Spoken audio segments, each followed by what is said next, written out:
Frugalsim videos are powered by Jetline Systems. Alright, having hit the targets, now we need to get out of here. Let me put the autopilot on real quick and we can figure out where we are at. So, what are we going to do here? Tally Bandit, 6 o'clock. Tally Bandit 6. So we have somebody behind us. Engaging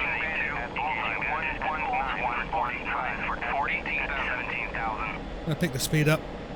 Don't want to go too much, don't want to burn all the fuel. We're down to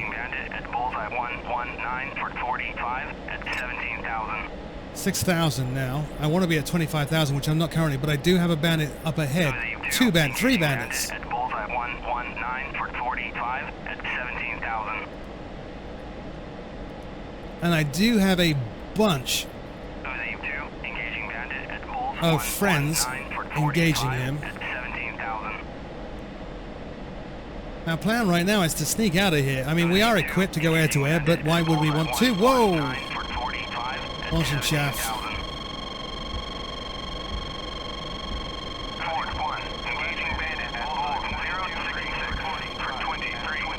We're good.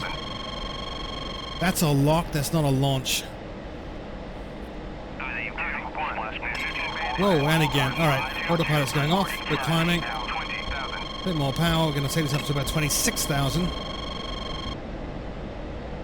Dropping countermeasures. Looks like the two bandits have got...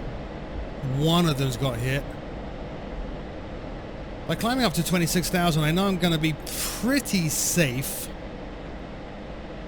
from the ground air defenses, but more to the point, I have time to respond if I do get launched on. And like I said, I am equipped for air-to-air. So is my Wingman. But that's not our mission. That is the mission of everybody else here. So, altitude hold, autopilot on, head to the waypoint. 32 miles out, 3 minutes. We're counting on those guys taking out, let me grab the mouse, counting on those guys taking out the bad guy. And we've got, gosh, 1, 2, 3, maybe 4? 3. 3 allies here, 2 more inbound on him. He is heading to us, but he's at 7,000 feet. We're at 26,000 feet. I think we're good.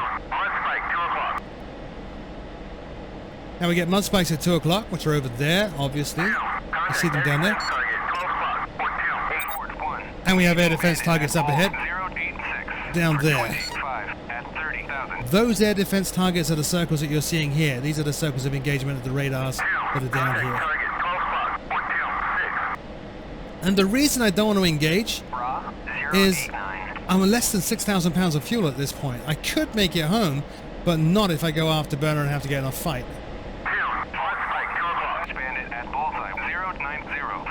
Let's make sure our Wingman is getting back with us.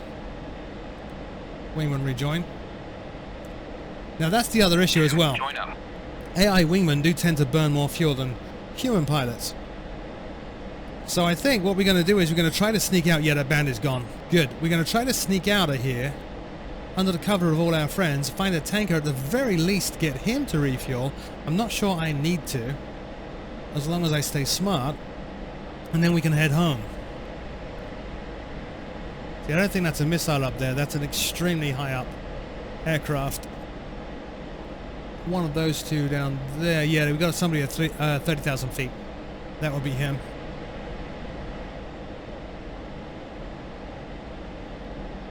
He's friendly. So it's just a question of sneaking out of here now. Finding a tanker. Getting our buddy to refuel. See where we're at on fuel.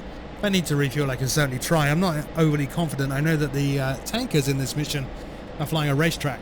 And I have practiced, and I did put up that hints and tips on refueling video, and I've got better, but I still struggle a lot with an aircraft that's turning. If I do need to top off, I can. We currently have bingo fuel set at 2,000. Now, bingo is not empty. There's a misconception among a lot of people when they first get into combat sims that bingo means empty. It doesn't. It's kind of a, this is the point you need to be considering turning back point. We're bingo at 2,000, and we're currently 5,700. So 3,700 before we hit bingo. I think we're fine. And I was a little conservative with the fuel getting up to that first waypoint. I'm just looking at those trails up behind me, seeing how fast they're moving.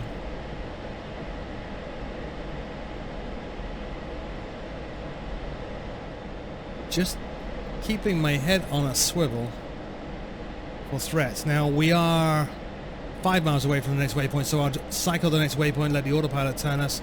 We have to be a bit precise with this route because of those ground defense systems. Sorry, ground-based air defense systems. And again, 26,000 feet should be relatively safe. But at the very least, I probably have a minute to respond to a launch if there is one. So let's start thinking about that tanker. The tanker we're going to go for is Arco. And I know the mission has a little bug here in that the TACAN for Arco is not going to work. It's 2 X-ray.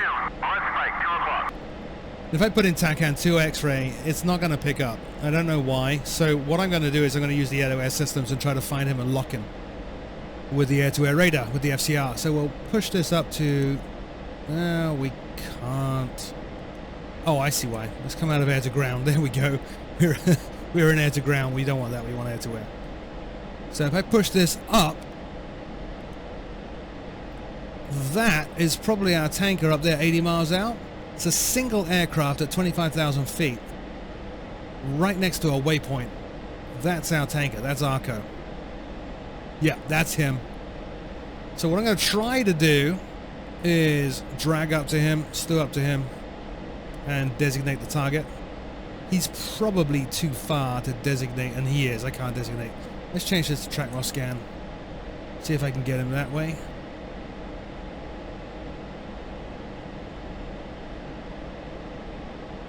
Nope. Not yet. Back into range well scan now, because I undesignated the target. This is the display management system, or DTS, DMS, and this is the target, or TMS, target management system button here on the Viper stick. Another reason to have the right stick for the job. So I've set the center of interest to the FCR, which is the left screen, and now I'm just trying to slew over that target there and designate, which means there he is. That square box, that's the tanker. Now he's about 80 miles out. We don't need to be turning on him just yet. We'll stay as we are until we get out of this engagement or threat area, then we'll start turning and head towards the tanker, and I'll instruct the wingman to go to the tanker first. Seen on the forums a lot of people having concerns or confusion as to how to get your wingman to refuel. I'll show you how in about 2 minutes. So let's head to the tanker. First though, I need to set the comm channel. So he's on UHF 256.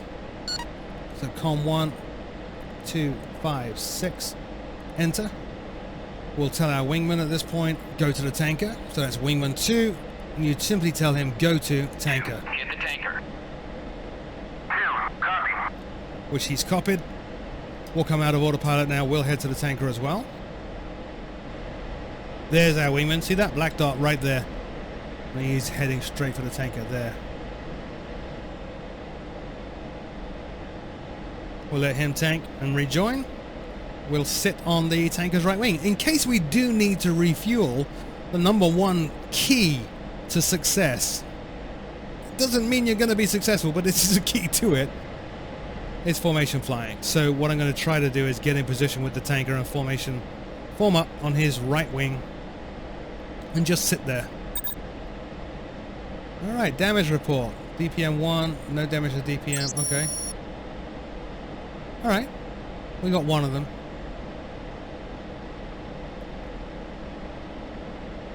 Just going to sit on his right wing.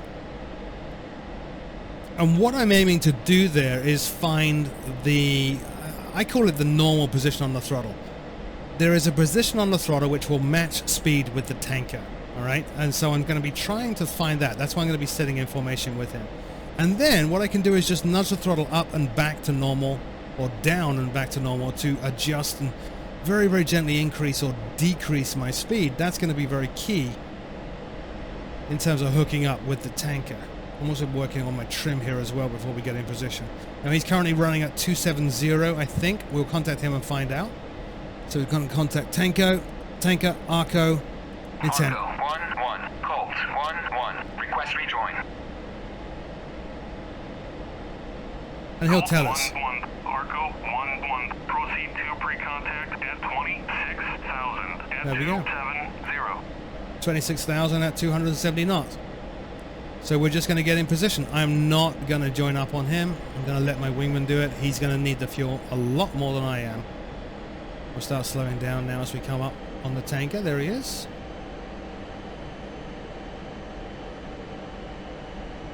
So easing up on the throttle. You can see the fuel flow there reducing greatly. Let's start slowing down.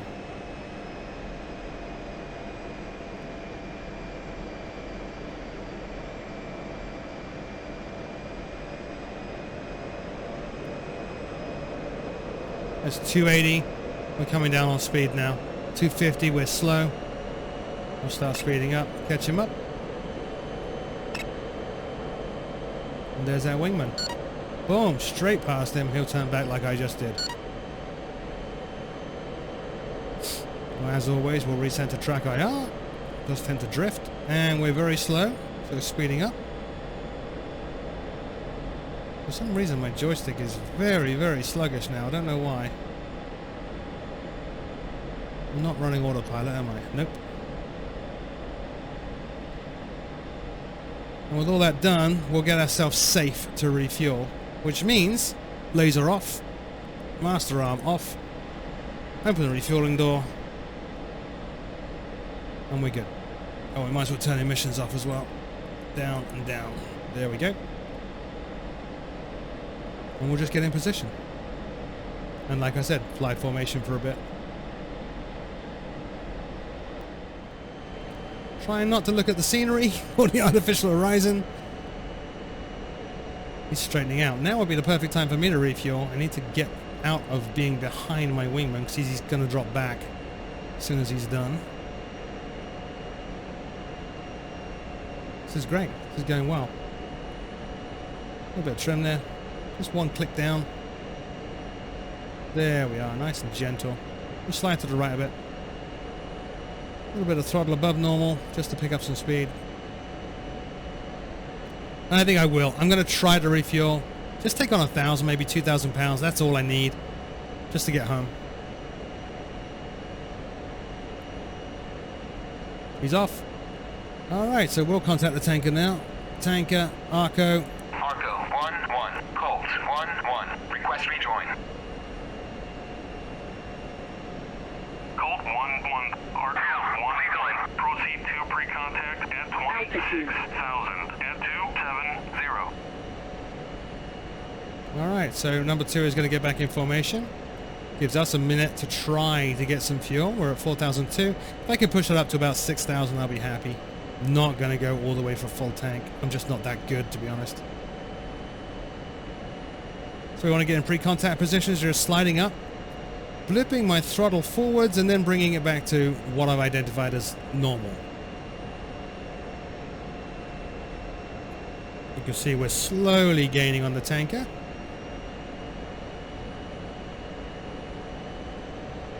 I'm going to climb a little bit. There is a guy in the back of the tanker flying the boom. So although it looks like it might collide with my canopy, it won't. The guy flying the boom will maneuver it over the aircraft. And then, and then the key is not to try to fly the boom into the aircraft, but instead to maintain a stable position of your aircraft and let the boom operator do his job. You don't need to worry about connection, he does. You just need to make sure you're in the right place for him to connect. Which, as I said, while he's turning, is a bit of a pain. Breathe, stay calm. If it gets out of hand, back off and try again. Ready, pre-contact. Cleared contact. We're cleared in. He is still turning. I would rather wait until he's not. But let's see how we do.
Alright, we're disconnected and I'm fine with that.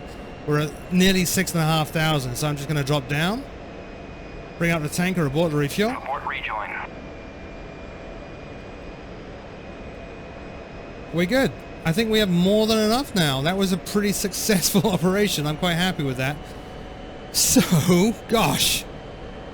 Let's get this aircraft back where it should be at this point. So, I'm going to go down here. We're going to go altitude hold. Once again, we are on steer point. So the aircraft should start turning. Or not. But we'll turn our emissions back on. 1, 2. We'll leave this master arm safe. Oh, we're not going to steer because the refueling bay is open. There. Let's try once again. There we go. Altitude hold. And that will point us towards the steer point to go home, which is fantastic. Waypoint 6. Our wingman is over there, so we're all good. We're in good shape now. All that remains now is to make our way home. That's the next tricky bit. So ATC is on UHF channel 251. So we're going to bring up that. This is why I'm using the autopilot, so I can configure the aircraft now. So 251, enter. So we're good there. Next thing I want to do is go into TACAN. I know that Al Dhafra Airbase is on 96 X-ray. So TACAN ILS. What's going on here? No, let's return. There we go. TACAN ILS. We'll dob it down. 96. We're already on X-ray. Enter. There we go. Al Dhafra Airbase. We're all good there. So we'll come down here now. And we'll put this into TACAN mode. There. That's pointing correctly. And we'll change TACAN receive by double right to transmit receive. And the red warning has gone. And we're pointing towards Al Dhafra Airbase. I'm going to leave the beeping on. I might turn it down a little bit. And we're heading towards Al Dhafra Airbase now. Well, we're actually not. We're heading towards steer point 6. But we know where Al Dhafra Airbase is. And the reason I did that is there's a lot of airbases around here. Don't want to land on the wrong one. Now, ILS is on, but we're not going to be using the ILS at Al Dhafra, so we can ignore that one. What we do know, however, is that the runway we took off on is probably the runway we're going to land on, which is runway 13 or 130. So, while we're cruising along here, let's look up recenter track IR, so I'm looking down, and we can go down here and we can mess with this. So this is heading on the left, and this is course on the right. We want runway 13. So if we turn this around, so the arrow is pointing towards Al Dhafra. There. Runway will run, well, you see that course 130, 131, 130. What this is telling us is that we are currently to the left of that course line. So you imagine that's the runway, we're far to the left. We need to, I think that's what that means. We need to get a lot closer and bring that line in. 46 miles to steer point 7. If we look at the HSI, it says 111 miles to the airbase. So steer point 7 is not the airbase, which is why we're using TACAN here. But we are on a very nice intercept course with runway 13 there. But notice as we roll out here, look, we're rolling level, so we are actually pointing at the airbase. So steer point 7 on this course will take us directly to Al Dhafra. So after we pass steer point 7, we're actually going to turn that away, west, and then we can circle back and land straight in. So what I will do before we even get there is I will set up my heading to west. And the reason for that is once we pass steer point 7, I can go on over here. Where are we? The miscellaneous autopilot controls, and I can set this one. It's currently in steer points. Whoa, let's leave it in steer point select. Once we get there, we can put that into heading select, and it will roll onto that heading, and we can basically let the aircraft do what it needs to do. Now, in terms of checks that we need to do, we're straight and level. This is straight and level. This is not. That got all sorts of screwed up from the combat stuff. Let's bring that down a little bit. Good. Let's check the fuel. We don't have an imbalance. We don't have an imbalance. There's no red showing here. Next would be to turn the landing lights on, which we're not going to do just yet, and make sure that we're all safe. Well, we are all safe. Master arm is off. Laser arm is off. We still have a radar up, which is just fine. 30 miles to go.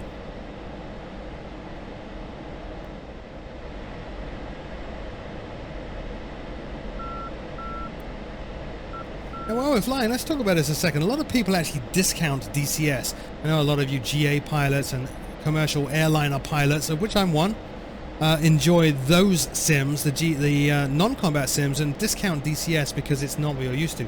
Don't do that.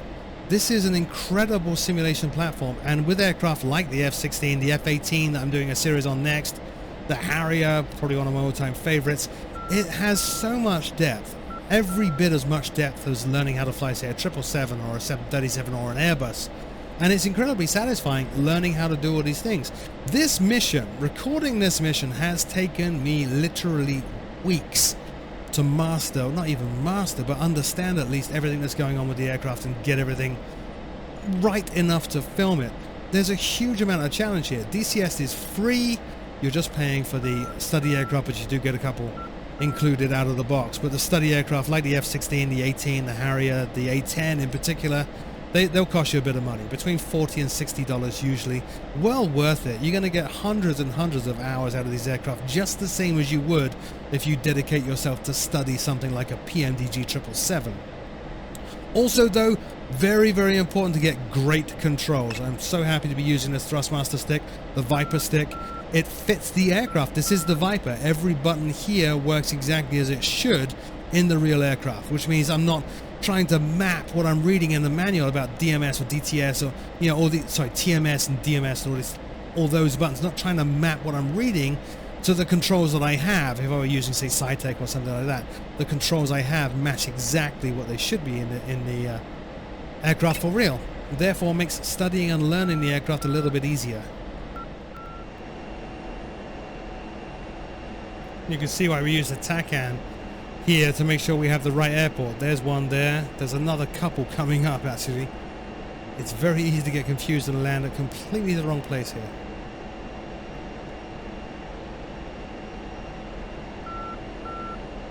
So, 17 miles. Gonna go UHF, ATC, Al Dafra, inbound. Colt 1-1, inbound. Colt 1-1, fly heading 255, port 19, QFE 29.87, runway 13, to pattern altitude. Alright, they want us at 255, and it's 29 at 87. So we'll turn on to 255 now. He wants us to keep descending.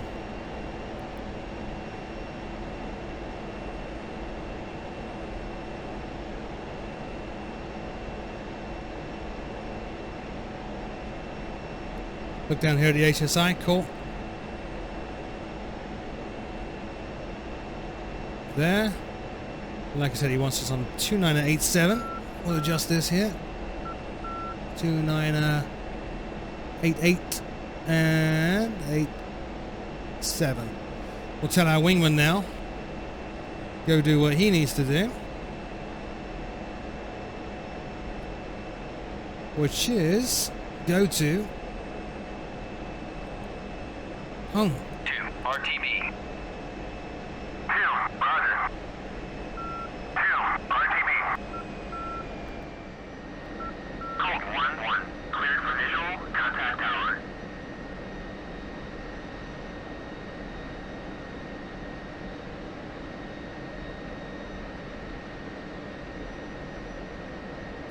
Let's put the brakes out.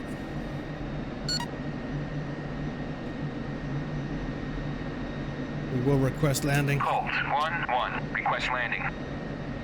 And gear down. Looking for the 3 greens.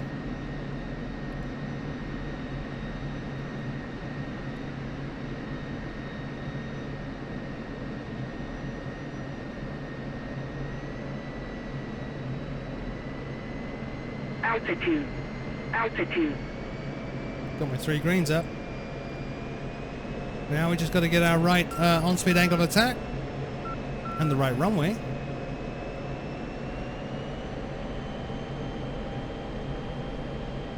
Colt 1-1, request landing.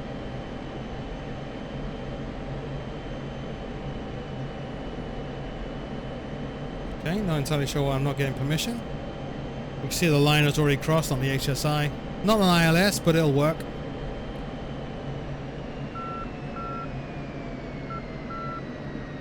Let's get this down.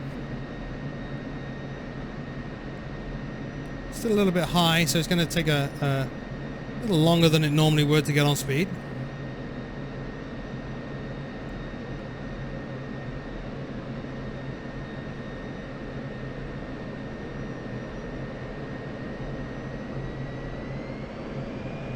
Alright, bring up the nose up. We'll put the flight path vector on the end of the runway.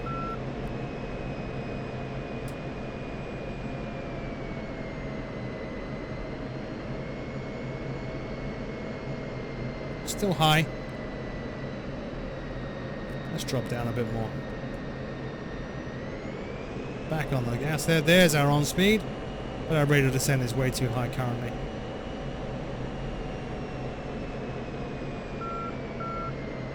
We're back off the throttle there. Just to bring the flight path vector down and get it within the AOA bracket on the HUD. Center track IR, always important. Still not on speed, but it'll work. Code 1-1. Check landing gear. Wind 103. We're good. At 2 meters per second. Runway 13. Alright, we're cleared. Might not be on the numbers, but I'll try my best. What a mission, huh? That's a long mission. That's the first complete mission, end to end, I've ever done in the F-16 and DCS world. Thoroughly enjoyed it. Highly recommend it. Great way to learn an aircraft as well. Yeah, rate of descent's a little high. It's okay. Power. There's an aircraft on the runway. Whoa! You're up. The heck was that about? Altitude. Altitude. See him?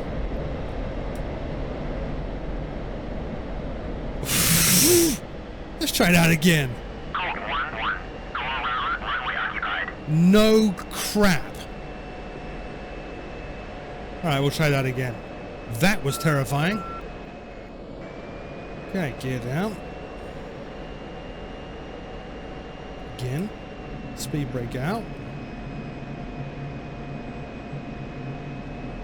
And request landing. Colt 1-1. Request landing. Again.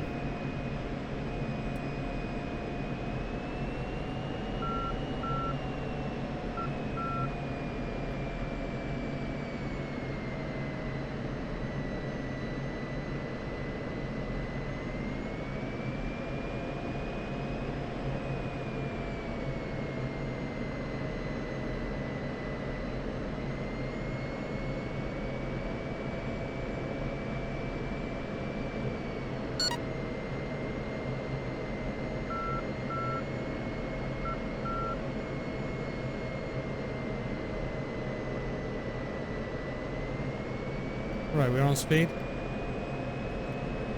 It's going to slow our rate of descent a little bit.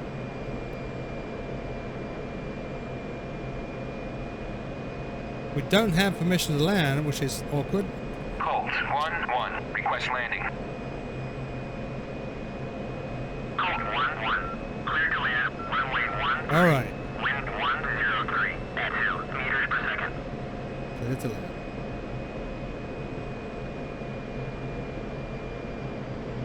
Not on speed. Now we are. Feet on the rudder pedals now, I think. Center track IR. There's a little bit of a crosswind here.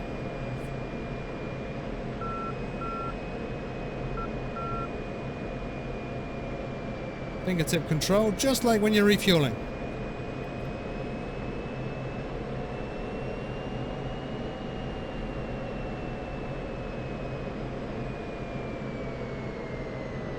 Altitude. Altitude. Welcome home. Let the speed come down, bit of brake. Under 80 knots, we'll turn on nose wheel steering. About there. Nose wheel steering is now on. Not going to be able to take that taxiway. Or am I? Maybe. No, I'm not. Alright, so we'll take the next one. Welcome back to Aldafra Airbase and the end of our my first full complete mission in the DCS World F-16C Viper. This 3 video set, of course, sponsored by Thrustmaster, who are very kind in providing me with the Viper joystick, which is phenomenal, along with the magnetic base. Highly, highly, highly recommend it if you're serious about any kind of flying and want to use a joystick as opposed to a yoke, but particularly if you're into the combat sims. Thank you so much for taking the time to watch this. As always, my name is Frugal. Until next time, I'll see you all very soon.